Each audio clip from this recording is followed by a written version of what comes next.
교과서 101쪽 5번부터 풀이를 시작하겠습니다.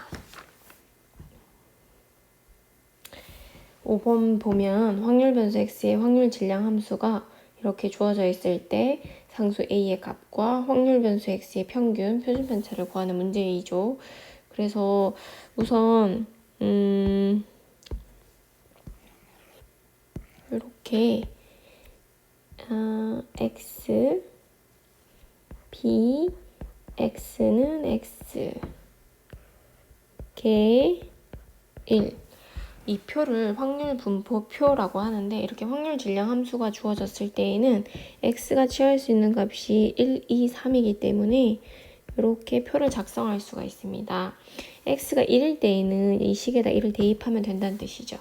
그래서 a분의 1이 나올 것이고 x 대신에 2를 대입하면 a분의 3이 나온다는 뜻이고 x 대신에 3을 대입하면 a분의 5가 나온다는 뜻이겠죠. 여기서 가장 중요한 내용 중에 하나가 이 확률들의 합은 무조건 얼마여야 된다? 1이어야 한다. 확률들의 합은 1이어야 한다. 그래서 a분의 1 더하기 a분의 3 더하기 a분의 5, 즉 a분의 9가 1이어야 한다. 즉 a는 9여야 한다. 그러면 이 자리에 9로 바꿔서 쓸 수 있겠네요. 그래서 확률 분포표를 완성을 했습니다. 이랬을 때 x의 평균과 표준 편차를 구해볼게요. x의 평균은 어떻게 구한다 그랬죠? 곱하고 더하기. 곱하고 곱해서 다 더해주면 된다. 분모가 9로 다 같기 때문에 9는 한 번만 적고 분자만 계산하면 1, 2, 3은 6, 5, 3, 15 이렇게 되겠네요. 그래서 9분의 20이라는 값이 나옵니다. 표준 편차도 구해야 되는데 표준 편차를 구하기 위해서는 베리언스 x, 즉 x의 분산을 구해서 거기다 루트만 씌우면 표준 편차가 나오잖아요. 그래서 분산은 정의는 편차 제곱의 평균이기는 하지만 편차 제곱의 평균 이렇게 쓴다 그랬죠. 편차 제곱의 평균. 근데 우리가 실제 분산을 구할 때에는 제곱의 평균 빼기 평균의 제곱, 즉 제곱의 평균 빼기 평균의 제곱으로 계산할 수 있다라고 했습니다.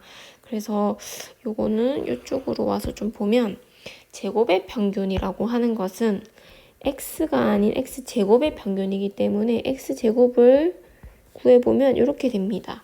그래서 복잡해 보일 수 있지만 제곱의 평균이 x제곱의 값과 확률을 각각 곱해서 더하는 것이죠. x제곱의 값과 그에 대한 확률, x제곱의 값과 그에 대한 확률을 곱하고 곱해서 더하는 게 제곱의 평균이다. 그리고 빼기 평균의 제곱, 평균을 위해서 9분의 22라고 구해놨기 때문에 그걸 그대로 대입해서 계산하면 되겠습니다. 그래서 정리하면 제곱의 평균, 마찬가지로 분모는 9로 같기 때문에 제곱의 평균 곱해주면 1, 4, 32, 9, 5, 45 이게 제곱의 평균이고요. 빼기 평균의 제곱은 9분의 22의 전체 제곱이 되겠네요. 이 계산 과정은 좀 생략할게요. 그래서 하여튼 계산하면 81, 9의 제곱 81로 통분했을 때 이렇게 나온다고 합니다. 그러면 시그마 x는 여기 루트를 씌운 값이니까 루트 81분의 38이 되겠네요. 그래서 루트 81은 9가 되고 루트 38은 더 이상 간단하게 할 수 없으므로 시그마 x의 값은 9분의 루트 38이 됩니다. 넘어갈게요.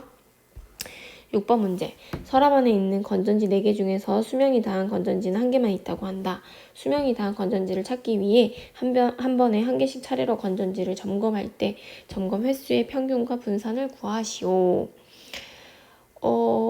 이 문제는 우리 예전에 배웠던 페이지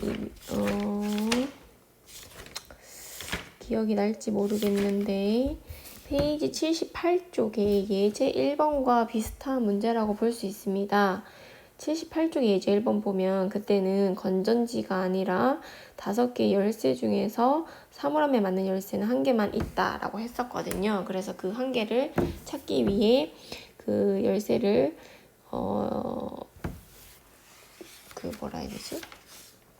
열릴 때까지 그 사물함 열쇠가 그 잠금 장치가 열릴 때까지 시도한 횟수 x라고 뒀거든요. 여기도 마찬가지죠.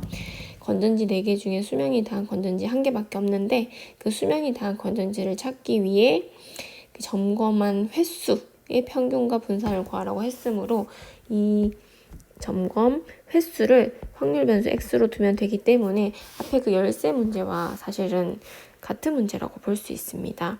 그래서 x의 평균과 분산을 구하는 것이 우리의 목표인데 확률 분포표를 작성해 보면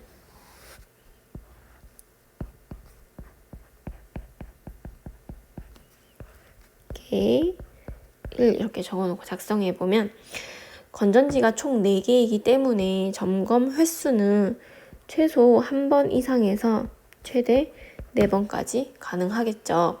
그래서 x가 1일 때 확률은 4개 중에 수명이 다한 건전지를 바로 찾을 확률은 4분의 1이 되겠죠. 그럼 점검 횟수가 1번으로 끝나니까. 점검 횟수가 2번인 경우는 어떤 경우일까요? 처음에는 수명이 다한 건전지를 찾지 못할 확률 4분의 3 곱하기 남은 3개 중에서 어떻게 되죠? 그 수명이 다한 건전지를 찾을 확률을 곱해주면 되죠. 이런 식으로 하면 점검 횟수가 3번이 되려면 수명이 다한 건전지를 찾지 못하고 또 3개 중에 찾지 못하고 나머지 2개 중에 수명이 다한 건전지를 찾는 경우가 되겠죠. 마찬가지로 점검 횟수가 4번인 경우는 찾지 못하고 결국 마지막에 1개 남은 건전지가 수명이 다한 건전지가 되는 경우가 될 수 있겠죠. 그래서 식으로 표현하면 3번째랑 4번째는 값은 같아 보이지만 곱하기 1이 더 붙는다는 거 참고하고요. 다시 정리를 해보면 이 소거가 되면서 확률은 모두 4분의 1로 같아집니다. 4분의 1, 4분의 1. 열쇠 문제에서도 이렇게 확률이 다 모두 같은 것으로 나타났죠. 그래서 이런 경우는 계산하기가 좀 편합니다. x의 평균은 똑같이 곱하고 더하면 되는데 분모가 4로 다 같기 때문에 이렇게 한 번에 계산할 수 있겠죠. 그래서 4분의 얼마? 4분의 10 약분하면 2분의 5가 되겠네요. 베리언스 x는 마찬가지로 아까 했던 것처럼 제곱의 평균 빼기 평균의 제곱이 될 텐데 제곱의 평균은 밑에 x제곱을 미리 구해놓으면 편하다 그랬습니다. 그럼 제곱의 평균은 이 1에다가 4분의 1, 4에다가 4분의 1, 9에다 4분의 1, 16에다 4분의 1을 곱하는 것이니까 마찬가지로 4분의 1은 공통이고 곱하면 분자는 이렇게 나오겠죠. 이게 제곱의 평균. 평균은 2분의 5라고 했으므로 평균의 제곱 이렇게 적어주면 되겠죠.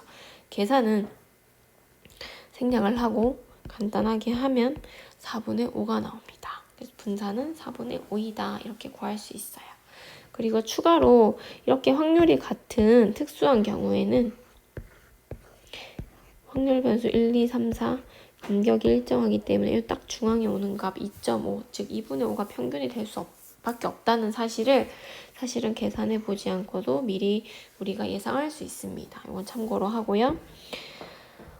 지금 문제를 다 풀지는 못할 것 같아요. 그래서 7번과 8번은 교과서 예제 수준의 문제라고 볼 수 있기 때문에 생략하고 넘어가겠습니다. 7번, 8번 모두 교과서 예제 풀어본 친구들은 모두 풀 수 있을 거라 생각을 하고요. 9번 넘어갈게요. 9번. 주머니에 빨간 공 X개를 포함한 공 30개가 들어있다. 이 주머니에서 임의로 공 1개를 꺼내어 색을 확인하고 주머니에 다시 넣는 시행을 10번 반복하였다. 빨간 공이 나온 횟수. 이렇게 횟수의 평균이 2일 때 지금 얘를 X로 보는 게 편하겠죠. 그래서 빨간 공이 나온 횟수가 X므로 이 X의 평균이 2라고 했기 때문에 이렇게 표현할 수 있고요. 지금 독립시행 이제 같은 시행을 여러 번 반복하는 경우 우리 이제 이항분포 x는 이항분포를 따른다는 걸 지금 확인할 수 있는데요. 시행 횟수는 10번이 되고 한 번 시행했을 때 어떤 빨간 공이 나오는 사건의 확률이 성공 확률이 되겠죠. x가 빨간 공이 나오는 횟수니까 빨간 공이 나올 확률이 p 즉 이 오른쪽 들어갈 값이 됩니다. 그래서 30개 중에 빨간 공은 x개 포함되어 있기 때문에 30분의 x가 성공 확률이 됩니다. 이렇게 적어줄 수 있겠죠? 그러면 우리 이항분포 같은 경우는 평균을 구하는 공식이 MP였어요. 참고로 베리언스 x를 구하는 방법은 MPQ, 즉 MP 1-P였어요. 그런데 MP를 구하면 이거 두 개 곱하면 되니까 10 곱하기 30분의 x가 평균의 값이 되고 문제에서 평균을 알려줬기 때문에 이걸 2라고 두면 되겠죠? 따라서 x의 값은 6이어야 한다. 이렇게 구할 수 있습니다. 그래서 문장을 이제 문장제 문제를 읽고 이 확률 변수 x가 어떤 분포를 따르는지 파악한 다음에 특히 이항 분포를 이렇게 따르는 경우에는 MP로 표현할 수 있고 확률 분포표를 작성하지 않고도 평균과 분산을 이러한 공식으로 쉽게 구할 수 있다는 사실을 꼭 알고 있어야 됩니다. 알겠죠? 10번. 이제 연속 확률 변수 문제가 나오기 시작하는데요. 연속 확률 변수는 말 그대로 x의 값이 연속적이기 때문에 확률 밀도 함수라는 용어를 사용하고요. 확률 밀도 함수는 중요한 두 가지 조건을 만족해야 된다라고 했어요. 첫 번째, 확률 밀도 함수는 무조건 0 이상의 값을 가집니다. 두 번째, 주어진 구간에서 즉 0에서 3까지 이 fx, dx x축과 이 그래프가 둘러싸인 부분의 넓이는 무조건 1이어야 한다는 사실.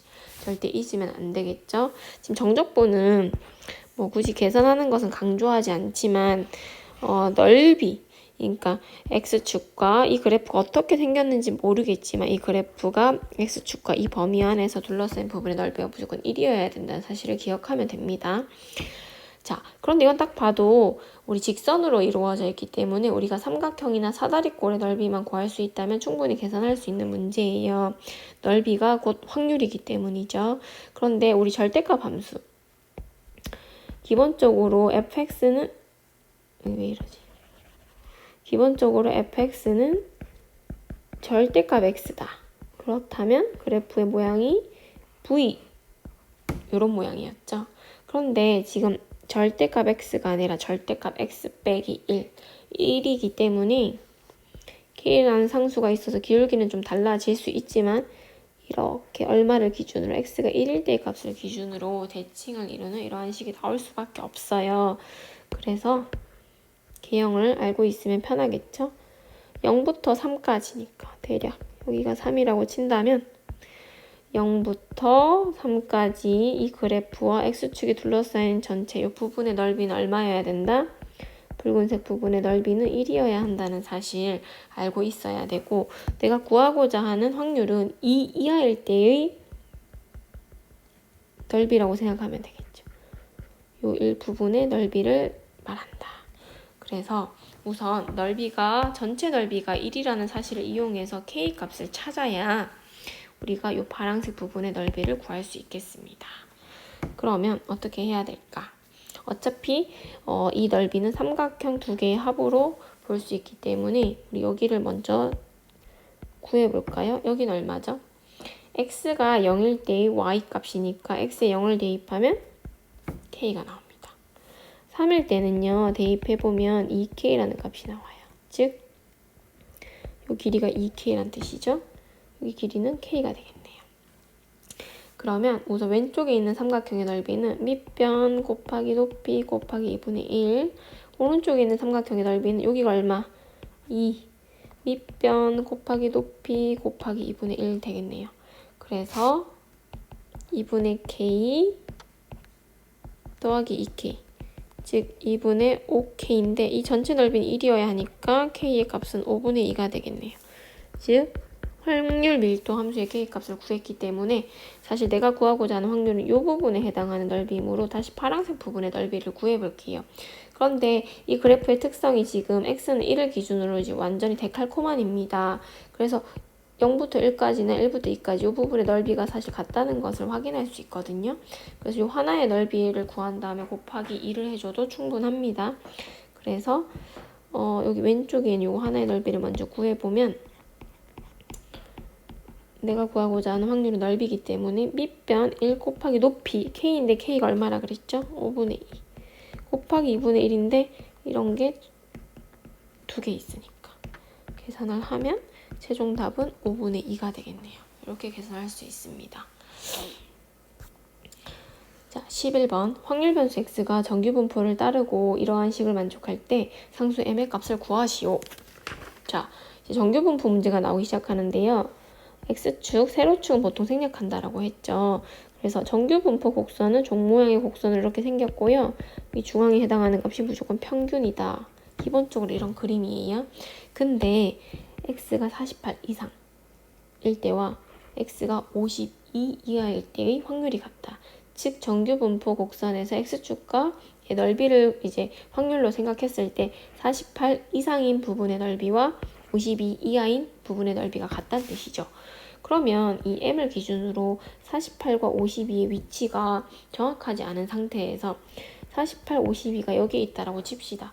그럼 48 이상에 해당하는 부분의 넓이와 52 이하에 해당하는 부분의 넓이는 같을 수가 없습니다. 반대쪽도 마찬가지겠죠. 그 말은 48 이상 52 이하에 해당하는 부분의 넓이가 같기 위해서는 m의 값을 기준으로 48은 왼쪽에 있어야 하고 52는 오른쪽에 있고 그 거리가 m으로부터의 거리가 같아야지 48 이상에 해당하는 부분의 넓이와 52 이하에 해당하는 부분의 넓이가 같아진다는 뜻이죠. 이게 직관적으로 이해가 되면 됩니다. 그래서 저런 식을 만족하기 위해서는 이런 그림이 나올 수밖에 없다. 즉 m의 값은 사실은 48과 52의 딱 중앙에 오는 값이라고 볼 수 있기 때문에 m을 구하는 가장 쉬운 방법은 48 더하기 52를 2로 나누면 됩니다. 50이 나오거든요. 근데 실제로 그냥 보더라도 이 총 간격이 4기 때문에 2씩 나눠 가지면 되기 때문에 m이 50이 될 수밖에 없다는 사실을 쉽게 찾을 수가 있습니다. 자, 12번 문제도 교과서 예제 수준이랑 같고 13번 문제를 풀면 어차피 12번의 내용이 포함되어 있다고 볼 수 있기 때문에 13번을 풀도록 할게요. 어느 도서관에서 보유한 도서 현황을 조사하였더니 전체 도서의 40%가 문학도서였다. 이 도서관에서 보유한 도서 600권을 임의로 택하였을 때 문학도서가 246권 이상 252권 이하일 확률을 구하시오. 딱 봐도 우리 제일 먼저 해야 되는 게 x를 설정하는 건데 x는 도서관에서 보유한 도서 중 문학 도서의 수라고 하면 되겠네요. 맞나요? 그럼 두 번째 내가 구하고자 하는 확률은 이 문학 도서의 수가 246권 이상 252권 이하일 확률을 구하면 되는 것이죠. 그런데 이 x가 어떤 분포를 따르는지 봤더니 무슨 분포를 따르나요? 이항 분포를 따른다라고 볼 수 있죠. 그러면 600권을 임의로 택한다고 했으니까 시행 횟수를 600으로 보면 되고 전체 도서의 40%가 문학도서라고 했기 때문에 문학도서가 나올 확률은 40%, 즉 100분의 40, 10분의 4, 약분하면 5분의 2, 즉 성공 확률을 5분의 2로 둘 수 있겠습니다. 그런데 딱 봐도 지금 시행 횟수가 600 너무 크죠? 그러면 뭘 확인하라 그랬죠? 이걸로 확률을 구하면 너무 복잡하니까 MP와 NQ가 5 이상인지 확인하라고 했습니다. 둘 다 5 이상을 만족한다면 우리는 정규 분포로 근사시켜서 구할 수 있다. 그럼 MP, 이게 N이고 이게 P니까 곱하면 당연히 5 이상이 된다는 걸 확인할 수가 있죠. 그래서 뭐 120 곱하기 2 이렇게 되나요? 240 나오나요? MP 요거 두 개 곱해보면은 5랑 600 약분하면 120, 240 이렇게 나오네요.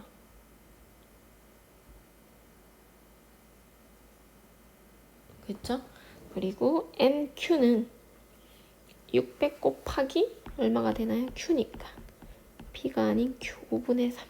그럼 이거는 똑같이 약분하면 얘가 120이니까 360. 충분히 크죠? 5 이상 됩니다. 그럼 정규 분포로 근사시켜 풀 수 있다. x는 정규 분포를 따른다 볼 수 있다. 여기에는 평균, 여기 분산이 가야 되는데 이항 분포는 MP로 평균을 구할 수 있고 MPQ로 분산을 구할 수 있습니다. MP는 여기 이미 구해 두었죠? 240. MPQ는 MP인 평균에다가 Q 5분의 3을 한 번 더 곱해주면 됩니다. 5, 4, 20 8이 40, 3, 8이 24, 144. 누구의 제곱이죠? 12의 제곱이죠. 그래서 평균은 240이고 표준 편차가 12구나. 그러면 위에 내가 구하고자 하는 확률로 돌아가서 얘를 뭐 해야 된다? 정교화해야 된다. 표준화해야 된다. 표준화. 그럼 표준화하는 방법은 x를 g로 바꾸는 방법은 양변에 똑같이 평균 240을 빼고 표준 편차 12로 나누자. 252에도 똑같이 평균 240을 빼고 12로 나누자. 계산하면요. 0.5, 1 이렇게 나오네요. 그러면 0.5에서 1까지니까 표준 정규 분포 곡선을 그려보면 G 중간이 무조건 0이니까 0.5부터 1까지는요. 여기에 해당하는 부분의 넓이거든요. 이거 어떻게 구하면 좋을까요? 그렇죠. 0에서 1까지 해서 0에서 0.5를 빼주면 된다. 0에서 1까지 해서 0에서 0.5를 빼주면 된다. 교과서 159쪽에서 0에서 1까지 0.3413 이라는 거 확인할 수 있고요. 0.5는 0.1915라는 걸 확인할 수 있습니다. 그래서 계산하면 0.1498 이렇게 나오겠네요. 될까요? 1498 이렇게 나오겠네요. 자, 그래서 이 문제를 풀 수 있다면 이항분포도 이해한 것이고 정규분포도 기본적인 내용을 이해했다고 볼 수 있겠네요. 그래서 13번, 12번은 그러면 충분히 풀 수 있을 거예요. 13번을 풀었으니까. 자, 이제 도전 문제로 가겠습니다. 지금 반마다 조금씩 달라서 중간중간에 풀이한 문제도 있고 풀이하지 않은 문제도 반별로 조금 다르기 때문에 이제 모든 문제를 풀어주고 있어요. 풀이한 반은 그냥 스킵해도 좋을 것 같아요. 14번 어느 고등학교 2학년 학생들의 수학 과목의 점수는 평균이 70점, 표준 편차가 10점인 정규 분포를 따른다고 한다. 이걸 딱 읽자마자 수학 과목의 점수를 확률 변수 x라고 생각을 하면 x는 무슨 분포를 따른다? 정규 분포를 따르는구나. 이렇게 적을 수 있겠죠. 수학 과목의 점수가 상위 4% 이내에 속한 학생들이 수학 과목에서 1등급을 받는다고 한다. 동점자가 없다고 할 때 1등급을 받기 위한 최저 점수를 구하시오. 자, 1등급을 받기 위한 최저 점수. 몇 점인지 모르겠지만 얘를 구해야 되는데 여기서 x라고 둘까요? 그러면 이 x 이상의 점수를 받는 학생의 비율이 4%가 나오면 되는 거잖아요. 즉 방금 내가 얘기한 것을 식으로 표현하면 수학 점수가 x점 이상인 학생의 비율이 4%, 즉 100분의 4, 0.04면 되는구나 이 뜻이에요. 문제를 읽고 이렇게 확률 변수 x를 정한 다음에 식으로 표현할 수 있어야 됩니다. 그러면 우리 확률을 계산하기 위해서는 지금 딱 이 조건을 활용해야 될 것 같다는 느낌이 들죠. 그러려면 g로 바꿔줘야 됩니다. 그래서 표준화를 하면 G 바꾸는 방법은 평균 70 빼고 표준 편차 10으로 나눈다. 이게 0.04란 뜻이죠. 표준 정규 분포 곡선을 보면 0 어떤 값 기준 이상입니다. 지금 10분의 x 빼기 70이 여기 있는지 알 수 없는데 확률만 보고도 어디 있는지 추측할 수 있습니다. 여기에 있다면 이 값 이상이 된다면 확률이 0.5보다 크게 나와야 돼요. 여기 있다면 0.5가 나와야 되겠죠. 그런데 0.5보다 훨씬 작아요. 그 말은 이쯤에 있다는 뜻이죠. 그래서 이 값 이상이어야 0.5보다 작은 값이 나옵니다. 그래서 위치가 이쯤 된다라고 칠게요.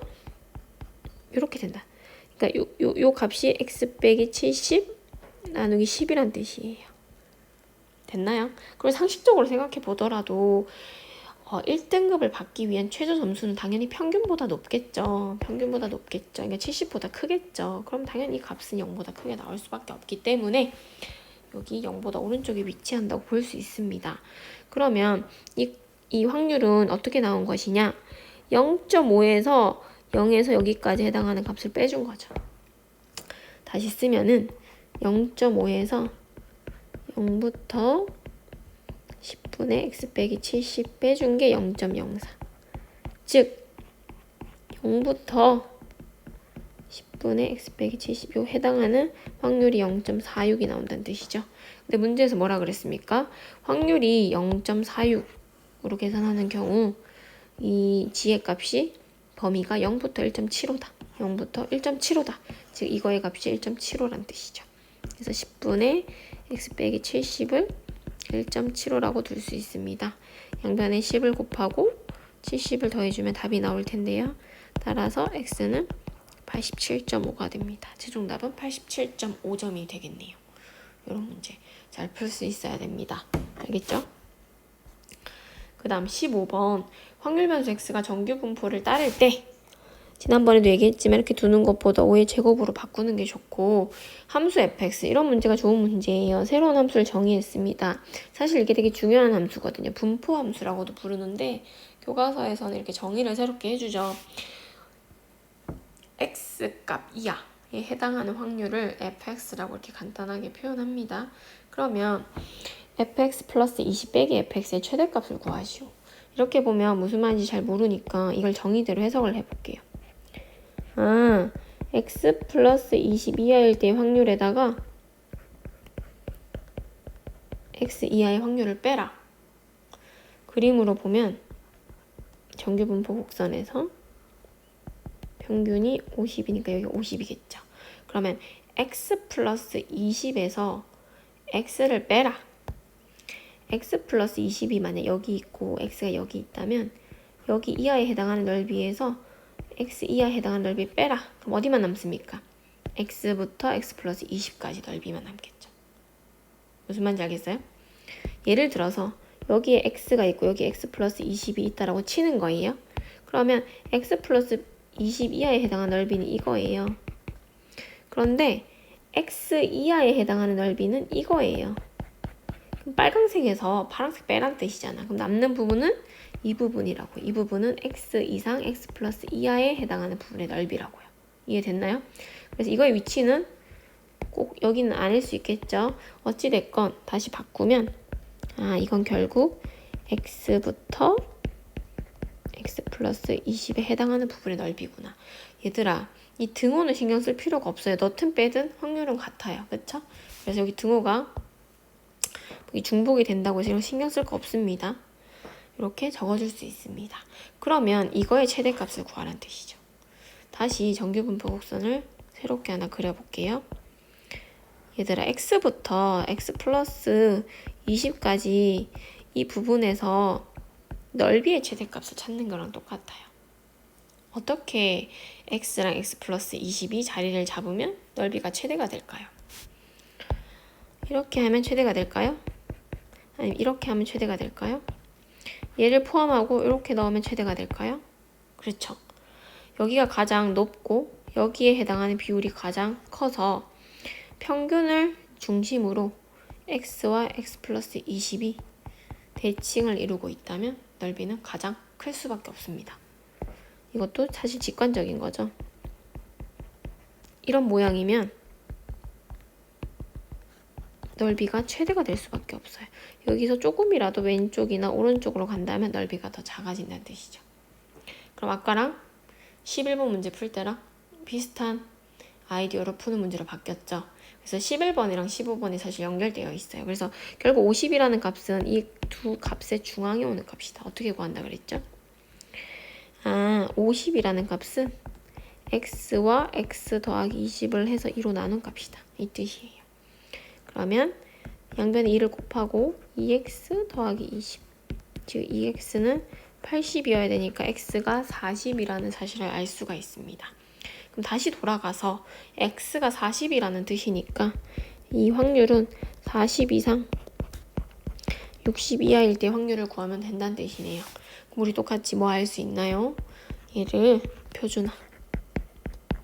아까 평균이 얼마? 50, 표준 편차가 5라고 했으므로 50 빼고 5로 나누고 50 빼고 5로 나누면 됩니다. 그러면 얘는 마이너스 2부터 플러스 2까지가 되겠죠. 그러면 이거 어떻게 해요? 마이너스 2부터 2까지는 2배의 0부터 2까지의 값과 같다. 2까지 외운 사람 있나? 자주 나와가지고 이제 외웠어요. 0.4772였어요. 계산하면 0.9544 이렇게 나오겠네요. 되겠죠? 자, 이런 대칭성, 넓이의 개념과 확률의 개념이 같기 때문에 대칭성을 잘 활용하는 이런 문제도 중요합니다. 이제 16번 볼게요. 예린이가 100명을 선발하는 A대학교의 B학과에 지원하여 7번째 예비하 합격 후보가 되었다.